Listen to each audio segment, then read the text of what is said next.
ॐ सदाशिवसमारम्भाम् शङ्कराचार्यमध्यमाम् अस्मदाचार्यपर्यन्ताम् वन्दे गुरुपरम्पराम्। श्रुतिस्मृतिपुराणानाम् आलयं करुणालयम् नमामि भगवत्पादम् शङ्करं लोकशङ्करम्।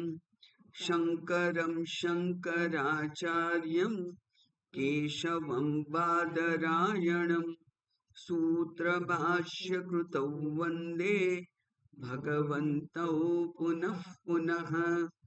ईश्वरो गुरुरात्मेति मूर्तिभेदविभागिने व्योमवद्व्याप्तदेहाय दक्षिणामूर्तये नमः।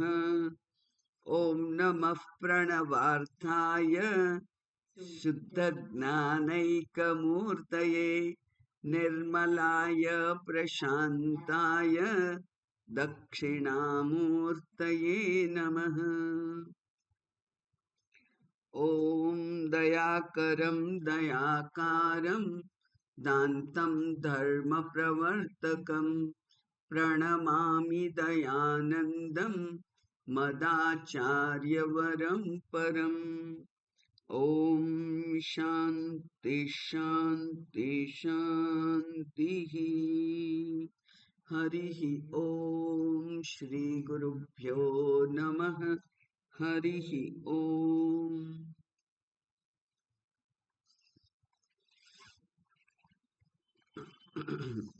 આત્મબોધમાં ભગવાન શંકરાચાર્યજીએ 12, 13 અને 14 ત્રણ શ્લોકમાં ત્રણ શરીરનું વર્ણન કર્યું: સ્થૂળ, સૂક્ષ્મ અને કારણ શરીર. 15મા શ્લોકમાં પંચકોશનો ઉલ્લેખ કર્યો, એટલે કે પંચકોશ દ્વારા પણ આ અનાત્માને જાણવાની એક પદ્ધતિ, પ્રક્રિયા વેદાંત શાસ્ત્રમાં છે. એ પંચકોશ એ આ 5 પ્રકારના આવરણ છે. જાણે કે આવરણ છે. અને જાણે કે કહેવું પડે આપણે, કારણ કે આત્માને કોઈ આવરણ છે નહીં. પણ છતાંય જ્યારે અંતર્યામી કહીએ છીએ અને એ અંતર્યામીની ઉપલબ્ધિ થાય છે અંતઃકરણમાં, અને અંતઃકરણ આ સ્થૂળ શરીરની અંદર છે, એટલા માટે એને અંદર એવું કહેવું પડે. બાકી એ ચૈતન્ય તો વધે છે, સર્વવ્યાપી છે, એટલે એને અંદર છે એવું ના કહેવાય. પણ છતાંય એને એ જાણે કે એક ઉપર એક ઉપર એક એમ સ્થૂળ, સૂક્ષ્મથી સ્થૂળ સુધી એવા 5 આવરણોથી ઢંકાયેલું છે. એટલે પહેલા સ્થૂળ પછી સૂક્ષ્મ, અથવા પહેલા સૂક્ષ્મ અને પછી સ્થૂળ, એમ બંને રીતે આપણે એનું આકલન કરવું જોઈએ આપણી સ્પષ્ટતા માટે. એટલે બહારનું જે હાડ માંસનું છે એ સ્થૂળ શરીર છે, જે પંચીકૃત મહાભૂતથી બનેલું છે. અને એ જ પંચ મહાભૂતથી એક એક જ્ઞાનેન્દ્રિય અને કર્મેન્દ્રિય બની છે, સત્વ અને રજસથી. અને એ જ 5 એ ભેગા થઈ અને એના સત્વાંશમાંથી અંતઃકરણ બનેલું છે. સત્વાંશમાંથી બનેલું છે એટલે કે એ શુદ્ધ છે, શુભ્ર છે એમ પણ કહેવું પડે, ચળકતું છે. અને એટલે એ ચળકતું જે કઈ સપાટી હોય એમાં પ્રતિબિંબ પડી શકે અને પ્રતિબિંબ દ્રષ્ટિગોચર થઈ શકે. એટલા માટે અંતઃકરણ એ સત્વાંશમાંથી બનેલું છે. માટે જ જેમાંથી બનેલું હોય તેમાં જ તેનું પોષણ થાય અને તેના લક્ષણો એનામાં દેખાય. જેવી રીતે અન્નમય શરીર છે એ અન્નથી બનેલું છે, એટલે આ શરીરનું પોષણ અન્નથી જ થાય. પછી તમે કહેશો કે ફ્રૂટ ઉપર, વેજીટેબલ પર લોકો રહેતા હોય છે, બરાબર છે, પણ એ પણ પૃથ્વીની માંથી જ નીકળેલું છે. એટલે એ પણ એ પૃથ્વી, જેને કહેવાય વનસ્પતિજન્ય જ છે. અન્ન પણ વનસ્પતિજન્ય છે, એટલે એના ઉપર રહી શકાય. ત્યાર પછી હજુ એનાથી આગળ આર્ગ્યુમેન્ટ કરશે આ પરદેશી લોકો. એ કહેશે નોનવેજ ખાય છે જે લોકો. હા, નોનવેજ ખાય છે એ લોકોના પણ જે પ્રાણીએ એનું માંસ એને ખાધું, એ પ્રાણી તો એ ઘાસ ફૂસ અન્નથી જ પોતાના શરીરને બનાવે છે. એટલે અંતે તો આ અન્નમય શરીર છે, અન્નથી જ પોષાય અને અન્નમાં મળી જાય. એવી રીતે આ મન છે એ સૂક્ષ્મ અંશમાંથી બનેલું છે, અને એટલે એને સૂક્ષ્મ પોષણની જરૂર છે. આપણે જે અન્ન ખાઈએ છીએ એના 3 ભાગ પડી જાય છે. સાવ કચરો જે સ્થૂળ છે એ કચરો બહાર નીકળી જાય છે. એના જે બીજા જે સ્થૂળ છે એનાથી હાડમાંસ બને છે, અને જે સૂક્ષ્મ છે એનાથી મન બને છે. અંતઃકરણનું પોષણ થાય છે. અને એટલે આપણામાં સારી કહેવત છે જે આપણે બધાએ રટણ કરવા જેવું છે, અન્ન તેવું મન. તો જેવું સાત્વિક અંશ અન્ન ખાઈએ એવું સાત્વિક મન થાય. અને એ મનને સાત્વિક બનાવવું, કારણ કે સત્વમાંથી ઉપજેલું છે. સત્વથી એનું જો પોષણ થાય તો એ સત્વ સ્વરૂપ રહે, અને જો એ સત્વ સ્વરૂપ રહે તો એની શુદ્ધતા જળવાઈ રહે તો એ પ્રતિબિંબ આપવા યોગ્ય એવું માધ્યમ બની રહે. એટલા માટે સૂક્ષ્મ શરીર. અને પછી કારણ શરીરની વાત કરેલી આપણે, કે એ કારણ છે. શેના માટે? આ સ્થૂળ અને સૂક્ષ્મ શરીરની પ્રાપ્તિ માટેનું એક કારણ બને છે. એટલા માટે એને કારણ શરીર કહ્યું, અને કારણ શરીર એટલે અજ્ઞાન.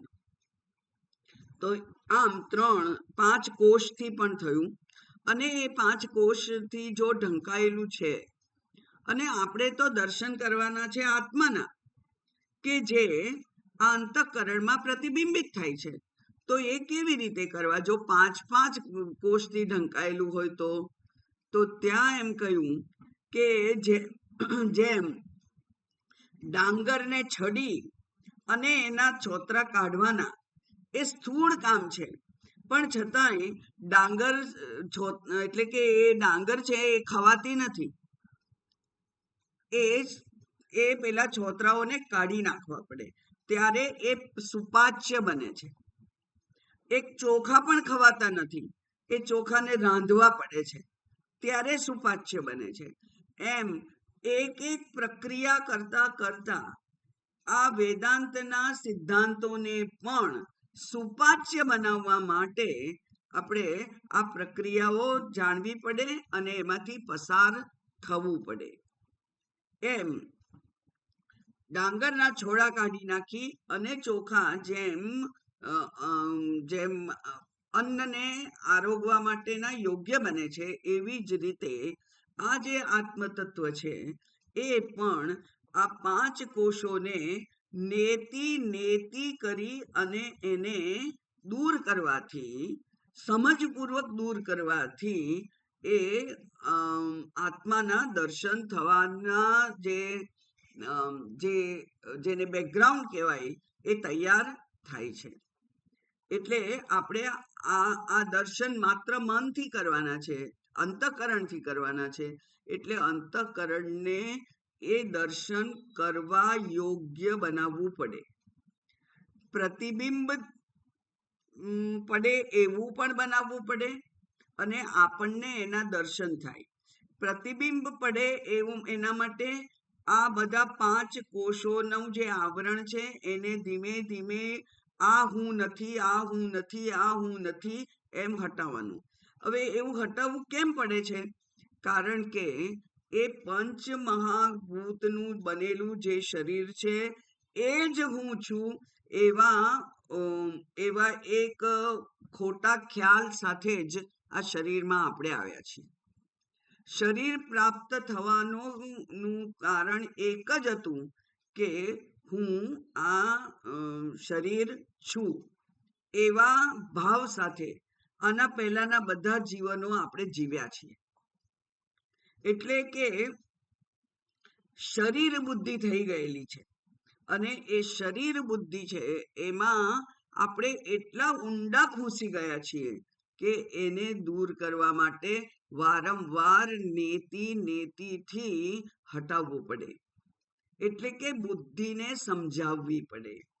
બુદ્ધિને ધીરે ધીરે આ જે ભોગ પ્રધાનતા છે એની એ હટાવી અને યોગ પ્રધાનતા કરવી પડે. ત્યારે જ આ જે શાસ્ત્ર છે એ શાસ્ત્ર એનું જે ફળ છે આત્મા પ્રાપ્તિ એ થઈ શકે. એટલે વપુહુ તુષાદીભિ. વપુ એટલે અહીંયા શરીર, પણ શરીર કોનું? ચોખાનું. ચોખાનું જે શરીર છે એટલે કે ચોખો છે એ તુષાદીભિ, તુષ વગેરે ઘાસ વગેરેથી આવરણ થયેલું છે એનું, અને એને અવઘાતતઃ એને ખાંડીને છડીને એના પાંદડા એના જે તુષ છે કચરો છે એ દૂર કરવો પડે. એવી જ રીતે આત્માનમ અંતરમ, અંતરાત્મા આ શરીરના દ્રષ્ટિકોણથી એને અંતરાત્મા કહેલો છે. એને શુદ્ધમ, એ શુદ્ધ છે. એને કેવી રીતે શુદ્ધ છે એવું જોવાનું? તો એ કે છે વિવિચ્ય તંડુલમ યથા. વિવિચ્ય એટલે વિવેક કરવો.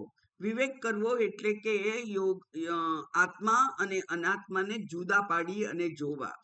હવે આત્મા અને અનાત્માને ફિઝિકલી અહીંયા જુદા પડાય એમ નથી. ડાંગરના છોતરા કાઢી નાખી અને ચોખાના દર્શન કરવા સહેલા છે, પણ આ શરીર તો પ્રારબ્ધ વશાત મળેલું છે, પ્રારબ્ધને સમર્પિત છે. એટલે પ્રારબ્ધ છે ત્યાં સુધી શરીર રહેશે, એ જ્ઞાની હોય કે અજ્ઞાની હોય. શરીર તો પ્રારબ્ધ ઉપર જ આધારિત છે. એટલે એને અને આ વેદાંત શાસ્ત્રના જ્ઞાન એને કઈ લાગતું વળગતું નથી. બરાબર? એટલે શરીર તો રહેવાનું, અને શરીરમાંથી જ અંતરાત્માને જુદો શોધી તારવી અને એના દર્શન કરવાના છે આપણે હું રૂપે. તો એ અઘરું છે, કારણ કે ફિઝિકલી બેને જુદા પાડી શકાય એમ નથી. માત્ર સમજથી જ એને જુદા પાડવાના છે. અને જે અનાત્મા ક્ષેત્ર છે એ અનાત્મા ક્ષેત્રને આપણા મધ્ય બિંદુમાંથી, આપણી દ્રષ્ટિમાંથી એને દૂર કરવાનું છે. એને બિનઉપયોગી માનવાનું છે. એને માત્ર સાધન રૂપ માનવાનું છે. એટલે અહીંયા ત્યાં સુધી આપણે જોયું હતું કે જેવી રીતે પેલા ડાંગરના છોતરા જુદા કરીએ અને ચોખા પ્રાપ્ત કરીએ, એવી રીતે આ પંચકોશને એકે હું નથી, હું નથી, હું નથી એમ કરી જુદા કરી અને પછી આ આત્માના દર્શન થઈ શકે. હવે 17મો શ્લોક જોઈએ આપણે. સદા સર્વગતોપ્યાત્મા ન સર્વત્રાવભાસતે બુદ્ધા વેવાવભાસેત સ્વચ્છેષુ પ્રતિબિંબવત.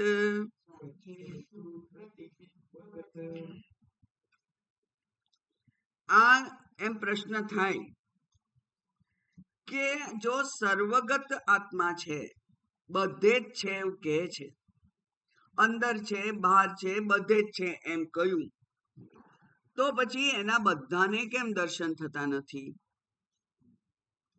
બરાબર, બધાને એના દર્શન કેમ થતા નથી? કેમ એનો અનુભવ થતો નથી? તો આ હું શરીર સહિત નો હું, એને જ આપણે હું માનીએ છીએ, અને એ હું માં આપણી દ્રષ્ટિ સ્થિર થઈ ગયેલી છે. એનાથી આપણને સંતોષ છે. અને જે લોકો વેદાંત શાસ્ત્રનું અધ્યયન નથી કરતા, જે લોકો શાસ્ત્ર અને ગુરુ પાસે નથી જતા, એ નથી જતા એને તો ખબર જ નથી પડતી કે આ શરીર અને આત્મા એમ બે જુદા જુદા તત્વો અહીંયા ભેગા થયેલા છે. ખબર પડે છે તો પણ એ વિચારને પ્રેરિત કરનાર ખબર હોતી નથી. ખબર તો પડે છે કારણ કે મૃતદેહને જુએ છે. મૃત્યુ તો અનિવાર્ય છે, બધું જ આવે છે, આપણું નહીં તો આજુબાજુનાઓનું. અને જ્યારે મૃત્યુ આવે છે ત્યારે મૃતદેહ અને હું, આ હું જોનાર, એ બે જે જુદા છે એની જુદા પણ સ્પષ્ટ દેખાઈ આવે છે. આપણને કોઈક બાજુવાળાનું પર્સ ધારો કે હોય કાંટા કાંટા વાળું, અને એ વાગતું હોય તો આપણે એમને કહીએ આ ખસેડો, વાગે છે, હે ને? કંઈક વાગતું હોય, કંઈક ખૂંચે એવું હોય તો આપણે એને ખસેડી કહીએ કે આ વાગે છે. પણ પેલો મૃતદેહ છે એને તો પેલી લોખંડના પેલા નનામીમાં બાંધી દે છે કાઠીથી, એ કઈ કહેતો નથી કે વાગે છે. એટલે મને બધાને અનુભવ થાય છે કે આ હું અને આ મૃતદેહમાં ફેર છે. પણ છતાંય એ કેટલાક લોકોને વિચાર કરવા પ્રેરે અને કેટલાક લોકો એને અવગણી દે. એ તો એમ હોય, એમ કઈ એના વિશે કોઈ ચર્ચા જ નહીં. એના વિશે તમે ચર્ચા કરો તો એ સાંભળવા તૈયાર ના હોય.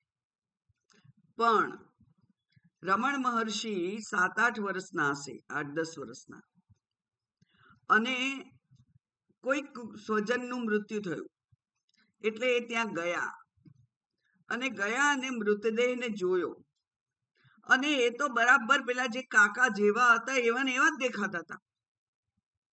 એટલે થયું કે આ તો એવા ને એવા દેખાય છે, તો થયું શું છે એમને? કેમ આ લોકો બધા ભેગા થઈ ગયા છે? અને ત્યારે એમણે પૂછ્યું તો લોકોએ કહ્યું કે ભાઈ એમના પ્રાણ જતા રહ્યા છે, એ જતા રહ્યા છે હવે, એટલે હવે એમનું શું કરવાનું? હવે એમનું વિસર્જન કરવાનું. એટલે એ નાનકડો બાળક વિચાર કરતો થઈ ગયો કે આવું પણ થાય, એટલે કે આ શરીર છૂટી જાય અને આ શરીર છૂટે પછી એનું ગમે તે રીતે વિસર્જન કરી દે લોકો. ઓ એવું હોય? એ એના બુદ્ધિમાં ઉતરતું જ નહોતું. ઘરે આવી અને એમણે પોતાના ઉપર એ પ્રયોગ કર્યો.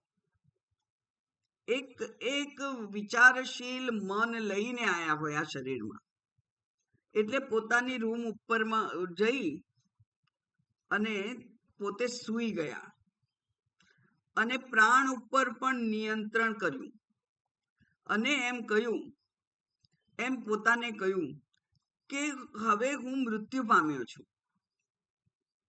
એવો મૃત્યુનો અનુભવ એમણે જાણે કે કર્યો, અને ત્યારથી શરીર પ્રત્યેનું આકર્ષણ એમનું ઓછું થઈ ગયું. એટલે આ મૃત્યુનો પોતાના ઉપર પ્રયોગ કર્યો. કેમ એવું કરવાની ઈચ્છા થઈ? કારણ કે એક વિચારશીલ મન હતું, અને એ વિચારશીલ મને વિચાર્યું કે મારું શરીર અને આ જે મૃત્યુ પામ્યા છે એ કાકાના શરીરમાં ફેર શું છે? કેવો અનુભવ થતો હશે, આવું કંઈક વિચાર્યું હશે. અને અને ત્યાર પછી એમનું મન જાણે કે આ શરીરથી ઉપરામ થઈ ગયું. અને એટલે તમને બધાને ખબર હશે કે જ્યારે એ ચાલી નીકળ્યા અને પર્વત, કયો પર્વત? અરુણાચલમ પહોંચ્યા, ચાલવા માંડ્યું. એમને થયું કે હવે આ શરીરને બહુ શણગારવાની જરૂર નથી. એટલે એમણે જે દક્ષિણ ભારતમાં જે સિસ્ટમ હોય એવું અડધી પોતળી પહેરવાની. એટલે કે એક એ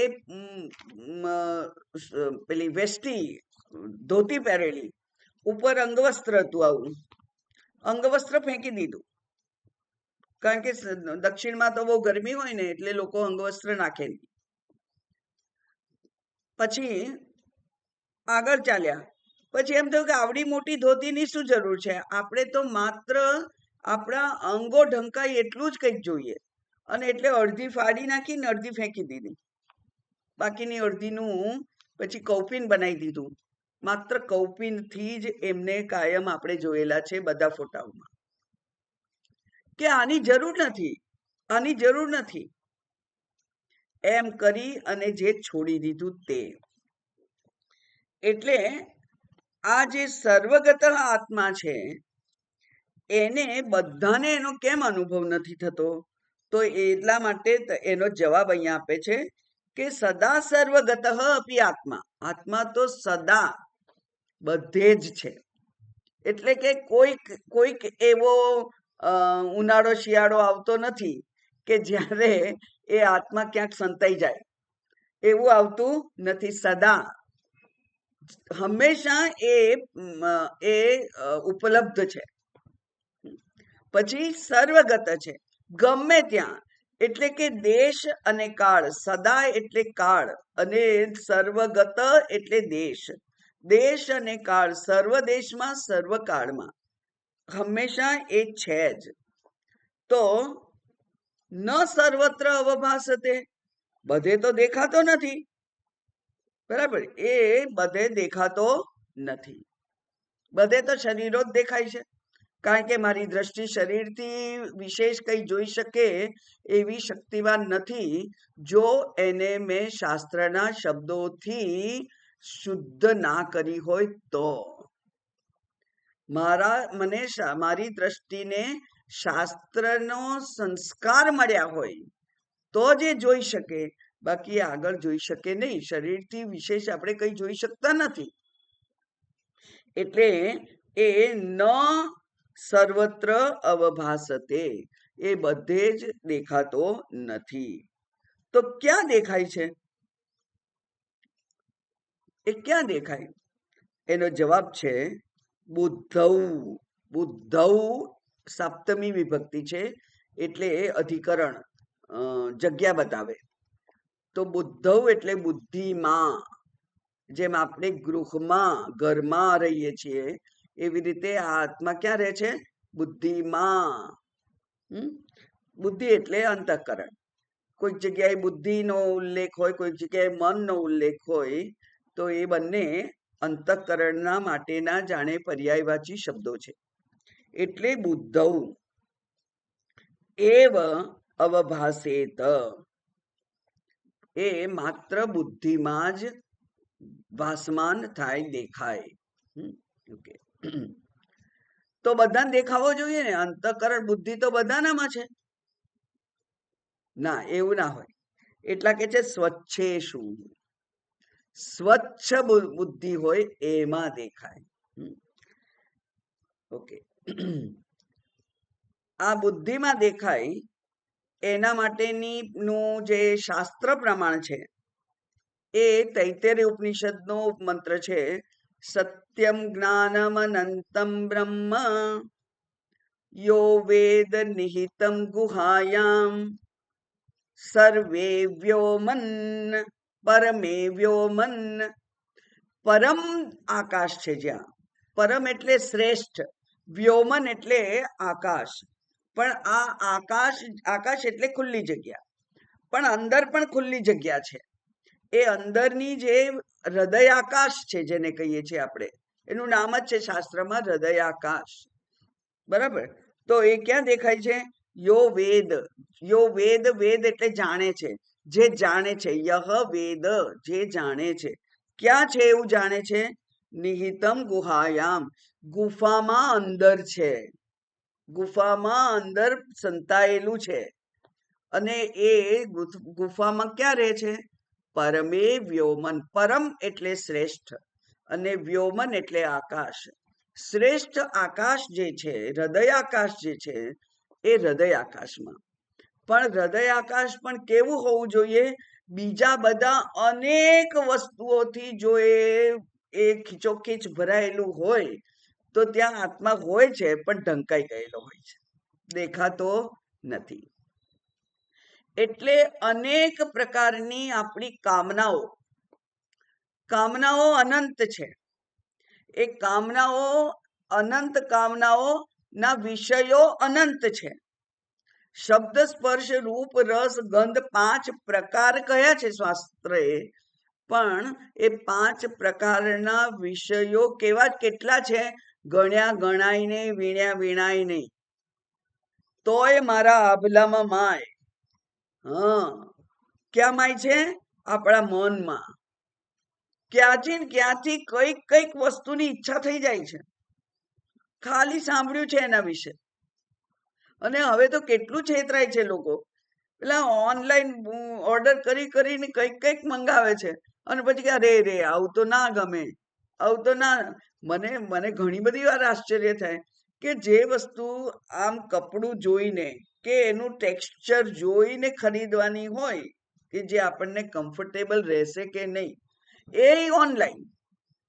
અને પછી કે આવું તો ગંદુ છે, આ નહીં ચાલે. કારણ કે ખાલી બહાર જવાનું આળસ છે, ઘરમાં બેઠા આવી જાય છે ને. હમણાં પેલા લોકો જો ડિલિવરી ચાર્જ લેવા માંડે તો આ શોપિંગ અડધું થઈ જાય. એ એમનો ધંધો કરવાનું જાણે છે.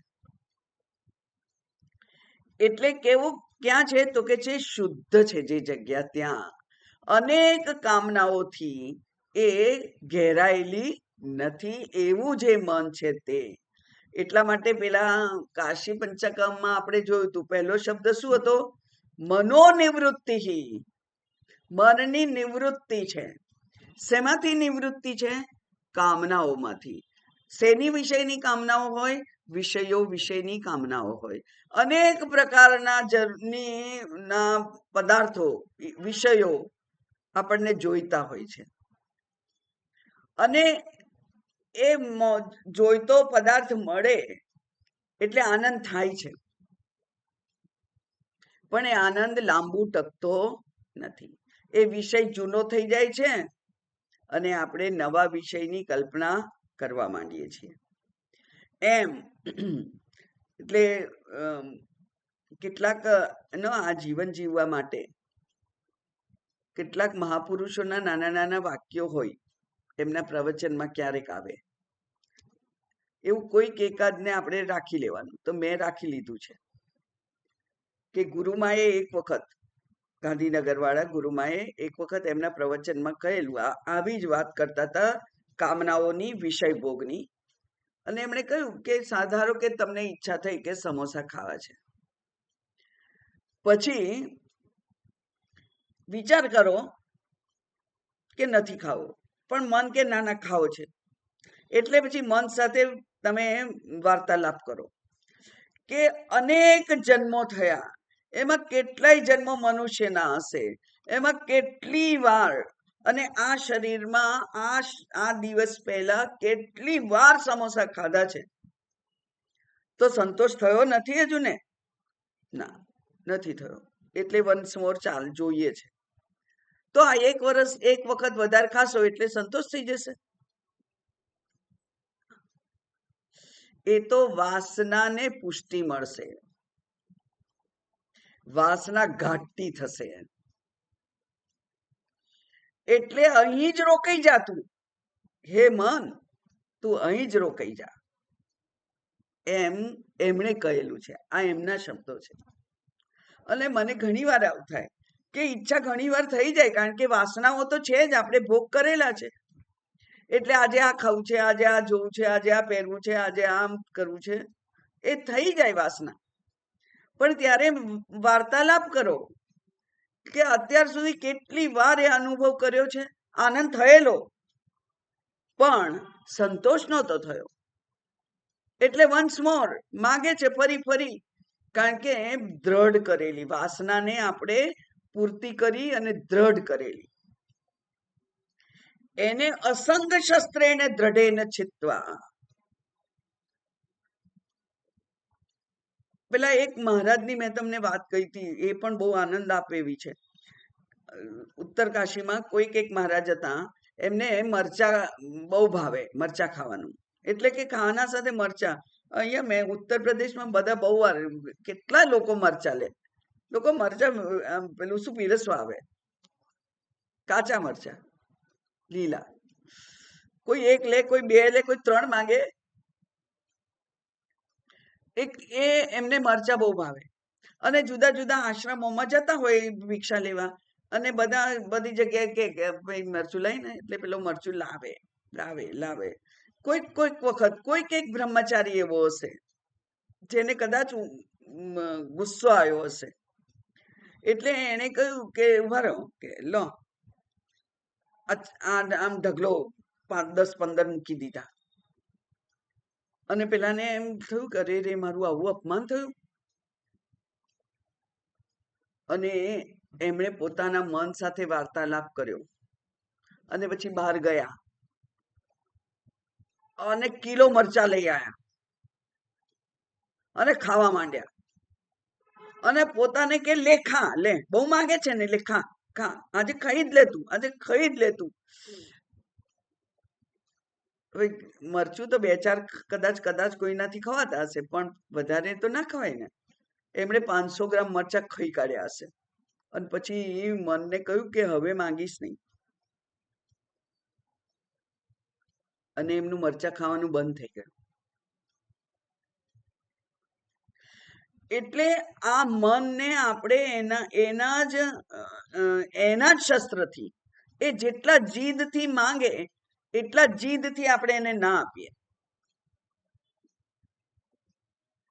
આવું થાય ત્યારે જ એ મન કેવું થાય છે, એ કામનાથી સાપેક્ષ રીતે મુક્ત થાય છે, મનોનિવૃત્તિ. બરાબર. અને એને કહેવાય સ્વચ્છેષુ શુદ્ધ.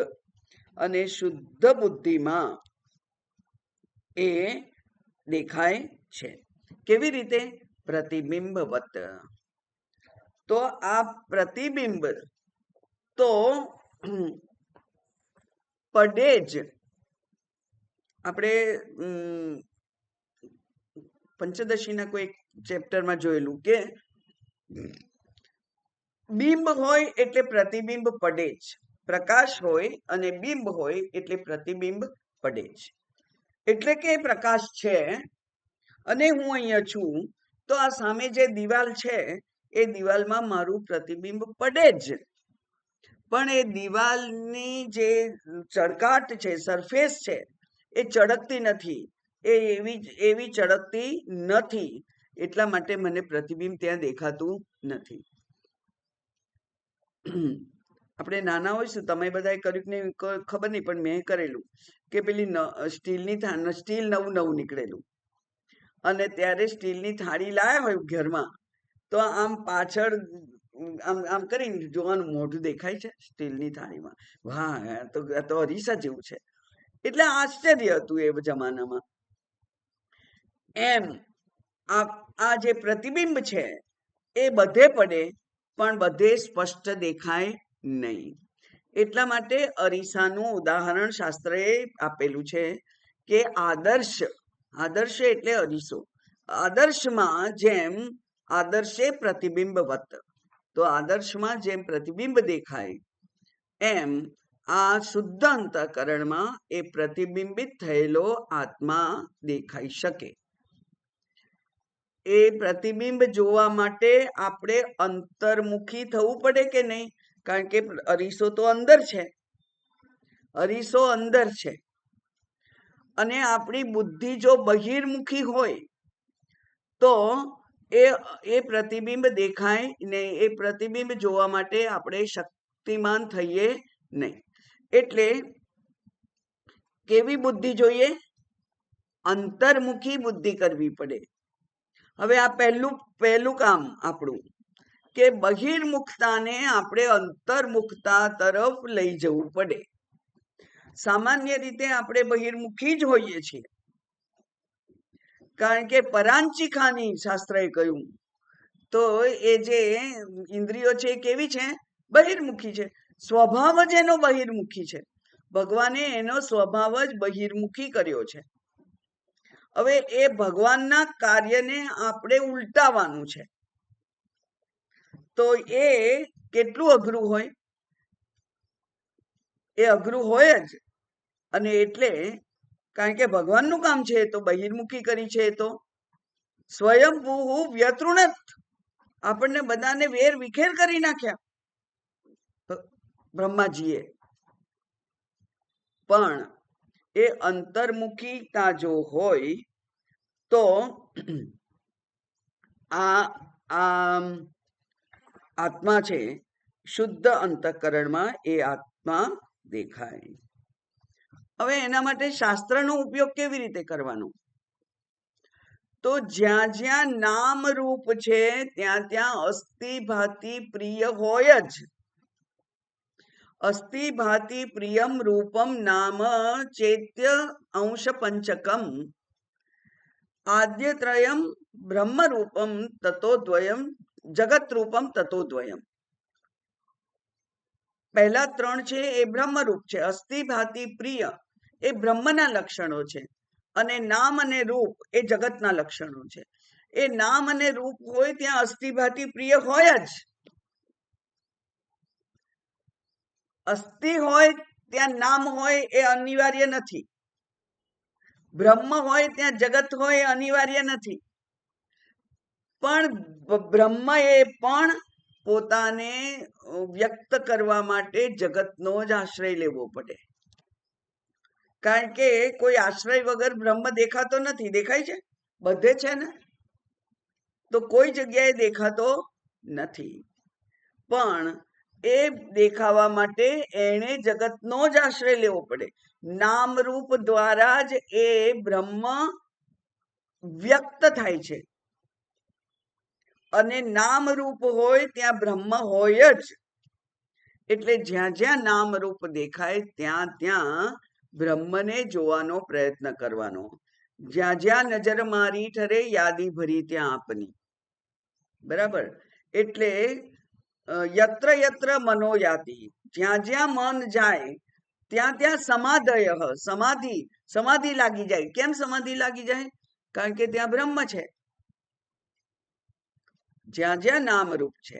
એટલે કે બધા આપણી પાસે ઢગલો ઘરેણા છે, એ ઘરેણા રૂપે આપણી પાસે શું છે? સોનું છે. એટલે બધા સિક્યોરિટી માટે હતું ને. આમ તો ખરેખર એનો ઉદ્દેશ એ જ હતો, સિક્યોરિટી હતી. એ સ્ત્રી માટે સ્ત્રી ધન કહેવાય એને. સોનાને હંમેશા સ્ત્રી ધન કહેવાય, કારણ કે એને લગ્ન કરે ત્યારે એના પિતાજી સોનું આપે, અથવા સાસરાવાળા આપતા હશે, સોનું આપે. એ સોનું એનું કહેવાય. પછી એ સોના ઉપર બીજા કોઈની હક નથી. એકનો હક છે. અને એ જ્યાં જ્યાં સોનું છે, જ્યાં જ્યાં ઘરેણા છે ત્યાં ત્યાં સોનું છે, એવી દ્રષ્ટિ થાય. એટલે નામ રૂપનો આપણે મનથી નિષેધ કરી અને સોનાને જ જોવું, એ દ્રષ્ટિને ટ્રેન કરીને થાય, બાકી ના થાય. એટલે કોઈક મને પૂછે કે મારે તમને કંઈક આપવું છે, તો શું આપું? બંગડી આપું કે બુટ્ટી આપું કે મીઠી આપું કે હાર આપું? શું આપું? હું કહું તમને ગમે આપો ને.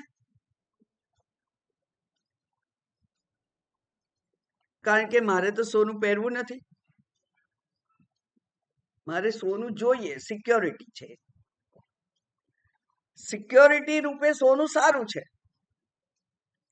પણ નામ આકારમાં જો દ્રષ્ટિ ખૂપી ગઈ તો તમે એમ કહો કે ના ના આ તો નથી સારું ને.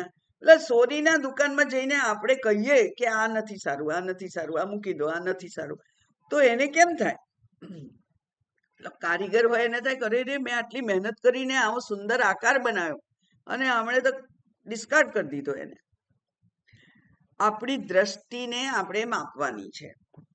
એટલે એ કેવું છે તો કે છે કે અંતર્મુખી આપણે એ સોના ઉપર દ્રષ્ટિ કરતા શીખીએ તો નામરૂપમાંથી આપણી દ્રષ્ટિ હટે.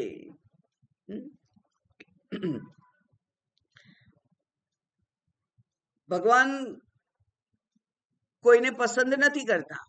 આત્મા સર્વત્ર છે, સર્વવ્યાપી છે, સર્વમાં છે, સર્વમાં સમગ્ર. એટલે એમાં તો જડ અને ચેતનના પણ વિભાગ નથી પડતા, જડ ચેતનના પણ ત્યાં વિભાગ નથી. એવી રીતે આત્મા તો સર્વત્ર છે. એ સર્વત્ર આત્માને આપણે જાણવો કેવી રીતે? કારણ કે મને તો દેખાય છે આ શરીર, બુદ્ધિ, મન, ભટકતું મન, ત્યાં પણ સોનું દેખાય. બોધમ બોધમ પ્રતિબોધમ મતમ.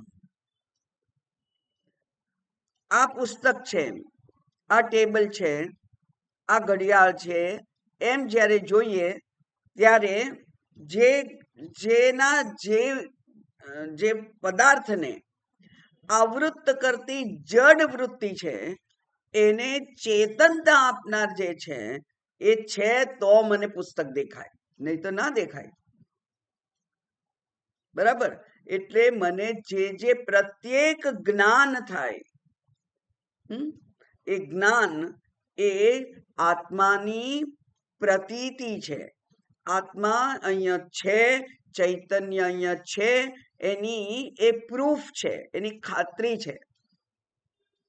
એટલે બધામાં છે, પણ જેની દ્રષ્ટિ એ ચૈતન્ય તરફ જાય એને એના અનુભવ થાય. જેની દ્રષ્ટિ નામરૂપ સ્થૂળ ઉપર હોય એને અનુભવ એનો થાય નહીં. હવે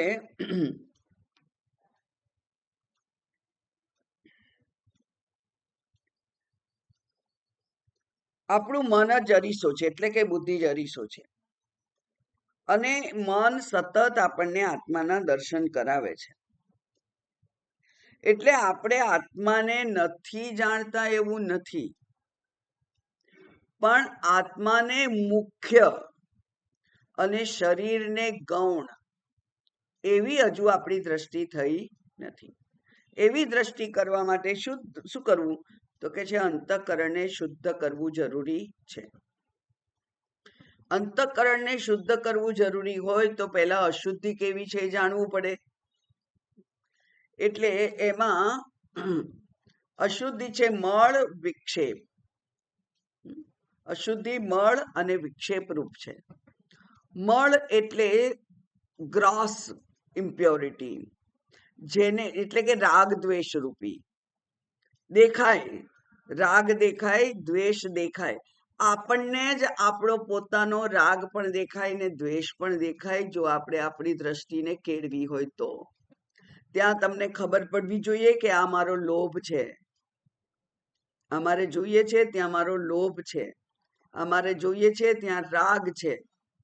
આ મારું છે એના માટે મને રાગ છે, અને આ મારું નથી એટલે એના માટે મને રાગ દ્વેષ છે, અથવા એના માટે જેને કહેવાય કે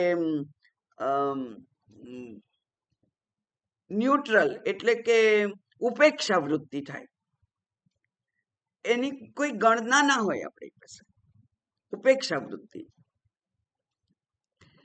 તો રાગ અને દ્વેષને જે જાણે એ પોતાની અશુદ્ધિને જાણે છે.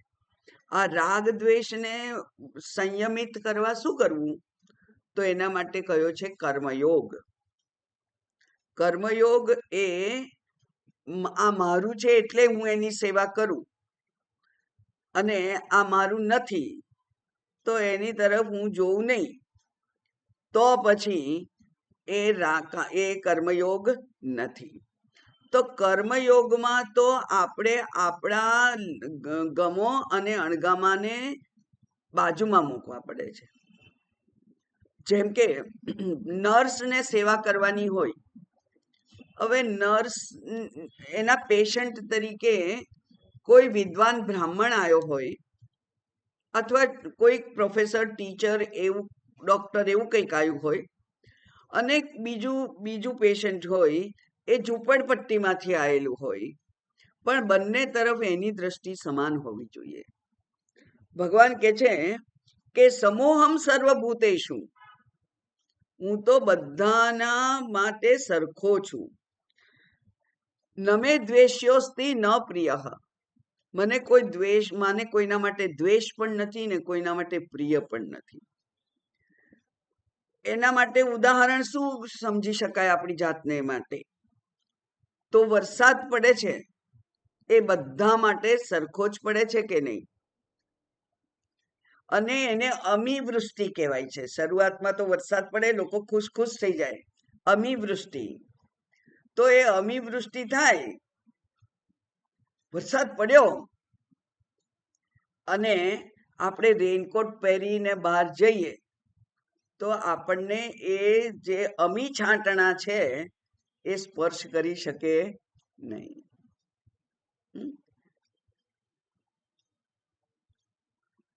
પેલો અગ્નિ છે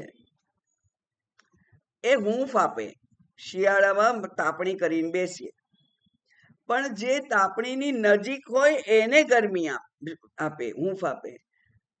તાપણીથી દૂર બેઠો હોય એને ક્યાંથી હૂંફ મળે? ભગવાનથી દૂર બેઠા હોય એને આ મળે નહીં હૂંફ. એટલે તાપણીની આપણે નજીક જવું પડે. ઉનાળામાં કશુંક સળગતું હોય એનાથી દૂર જવું પડે. આપણે આપણી જગ્યા બદલવી પડે. તો અગ્નિથી દૂર જઈએ તો ઠંડક થાય, બહાર તડકામાંથી ઘરમાં આવી જઈએ એટલે ઠંડક થાય, અને શિયાળામાં ઘરમાંથી બહાર જ્યાં તાપ આવતો હોય ત્યાં જઈએ એટલે હૂંફ મળે. આ આપણે જગ્યા બદલવી પડે. એમ પરમાત્મા બધે છે, આપણે એના નજીક જવાનું એ આપણું કામ છે, તો આપણને એનો લાભ મળે. એટલે આ કેવું છે? તો એ કે છે કે બુદ્ધિને કર્મયોગથી શુદ્ધ કરવી. પછી બુદ્ધિ, મનનો બીજો દોષ છે એ વિક્ષેપ છે. વિક્ષેપ એટલે જેને કહેવાય, શું કહેવાય એને, દિવા સ્વપ્ન જોવા. હા, વિક્ષેપ એટલે સ્વપ્ન ક્રિએટિવ હોય. એટલે અમુક વસ્તુ મને મળશે એટલે હું સુખી થઈ જઈશ એવું તમે ધારી લીધેલું છે. અમુક વસ્તુ મળશે, મારો દીકરો પરણશે અને વહુ આવશે એટલે મારે શાંતિ, એવું તમે ધારી લીધેલું છે. પણ તમને પ્રતિકૂળ પાત્ર મળી ગયું તો? એટલે આપણે આપણા મનોવિહાર કરીએ છીએ, મનોવિહાર. આમ થઈ જશે, ઘર બંધાઈ જશે એટલે પછી આપણે સુખી. વારે ભાડાના ઘર બદલવા પડે છે એ બધા ત્રાસમાંથી દૂર. અને એટલે વિદિતાત્માનંદજી કહે કે મારા કેટલાક લોકો અમદાવાદમાં દૂર બંગલા બાંધ્યા, મોટા સરસ પોતાના, અને પછી કહે કે સ્વામીજી હવે તો શિબિરમાં ના આવાય, કારણ કે દૂર પેલું ઘર બાંધ્યું છે એટલે હવે તો ચોરી તસ્કરીની ચિંતા કરવી પડે, એટલે ઘેર રહેવું પડે, એટલે ઋષિકેશ અવાય નહીં. એટલે સ્વામીજી એમ કે તમે ઘર બાંધ્યું કે ઘરે તમને બાંધી દીધા? આપણે માનેલું કે આપણે સુખી થઈ જઈશું, પણ સુખ તો છીનવાઈ ગયું ઘરથી. તો આ દ્રષ્ટિ છે એ વિક્ષેપ કહેવાય એને, ક્રિએટિવ પાવર. જે જ્યાં નથી ત્યાં તેને જોવું એ મનનો સ્વભાવ છે. વિષયો જેમાં સુખ નથી, કારણ કે ભોગે રોગ ભયમ, કુલે ચ્યુતિ ભયમ, વિત્તે નૃપાલાત ભયમ, સર્વમ ભયમયમ, બધું ભય વાળું જ છે. વૈરાગ્યમ એવ અભયમ. ક્યાંય મન ના ચોટેલું હોય એ અભય છે. એટલે વિક્ષેપ શક્તિ છે મનની, એના ઉપર પણ નિયંત્રણ લાવવું પડે. આપણે યથાર્થ દર્શન. આજે જ મને ખબર નહીં, પૂજા કરતા એવો વિચાર આવ્યો કે ભગવાન પાસે હું કહું કે અસતોમાં સદગમય, તમસોમાં જ્યોતિર્ગમય, મૃત્યુર્માં અમૃતમ ગમય, પણ એનાથી બીજો કોઈ રસ્તો નહીં. અને મને તરત યાદ આવ્યું કે હા, હું ભગવાનને કહું કે મને યથાર્થ દ્રષ્ટિ આપ, જે જેવું છે એવું જોવાની દ્રષ્ટિ આપ. તો આત્માને આત્મા રીતે જોવું અને જગતને જગતની રીતે જોવું, અને આત્માને આત્માના દ્રષ્ટિથી જોવું તો મને ત્યાં સિક્યોરિટી લાગે, કારણ કે આ બદલાતો નથી. અને અનાત્મા છે ત્યાં મને ઇનસિક્યોરિટી લાગવી જોઈએ, કારણ કે અત્યારે એ આકર્ષક લાગે છે, પણ કાલે ઉઠીને શું થાય છે ને કોને ખબર. એ તો એનું મોઢું બદલી નાખે, તો મને તો દુઃખ રહેવાનું છે. એટલે આજે આકર્ષક લાગતી વસ્તુ કાયમ આકર્ષિત રહેવાની નથી.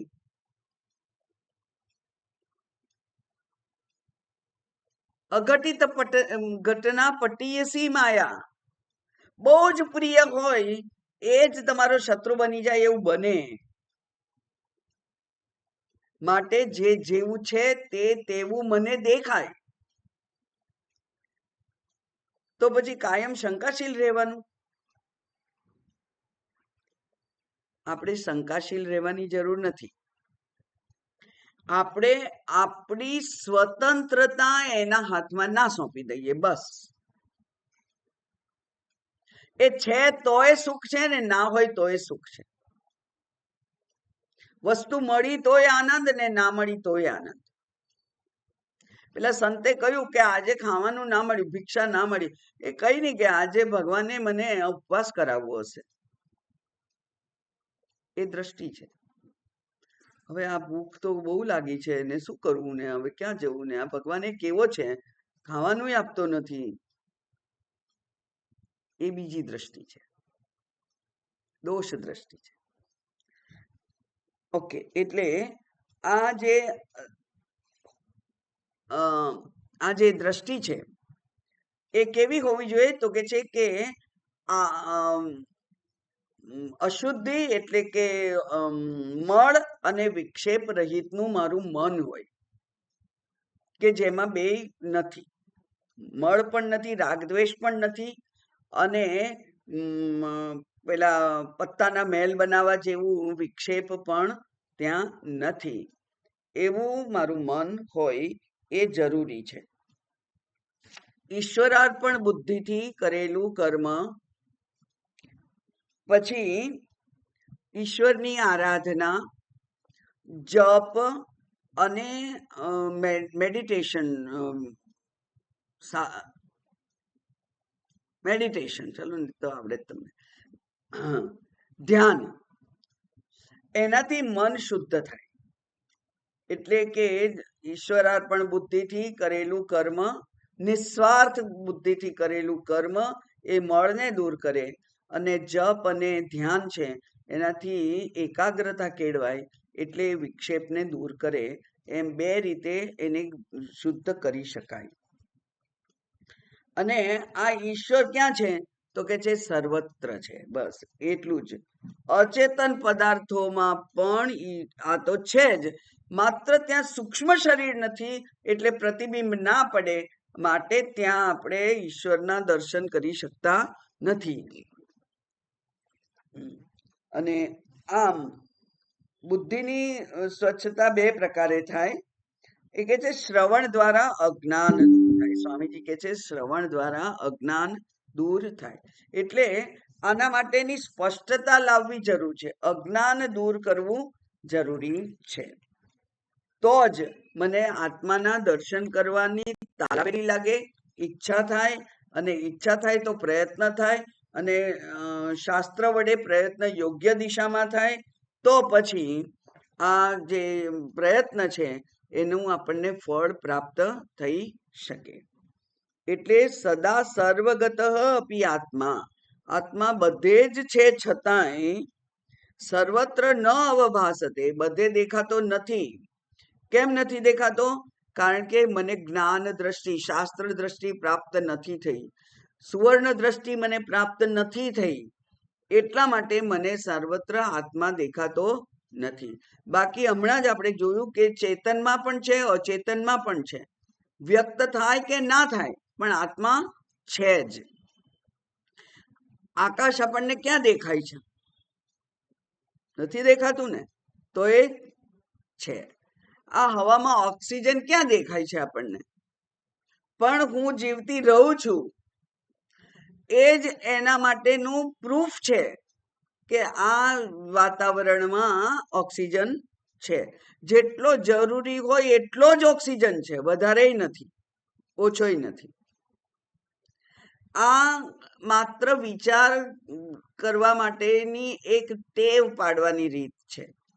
એટલે શાસ્ત્રના સંસ્કારથી જે સંસ્કારિત થયેલું હોય એવું જો બુદ્ધિ હોય તો એને આ આત્મદર્શન થઈ શકે. શુદ્ધ બુદ્ધિમાં અને સ્વચ્છ અરીસામાં જેમ પ્રતિબિંબ સ્પષ્ટ દેખાય, એમ સ્વચ્છ અંતઃકરણમાં આ આત્માના દર્શન થઈ શકે.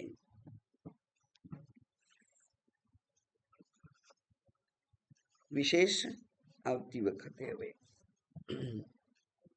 ઓમ પૂર્ણમદ પૂર્ણમિદમ પૂર્ણાત પૂર્ણમુદચ્યતે પૂર્ણસ્ય પૂર્ણમાદાય પૂર્ણમેવાવશિષ્યતે. ઓમ શાંતિ શાંતિ શાંતિ. હરિ ઓમ. શ્રી ગુરુભ્યો નમઃ. હરિ ઓમ.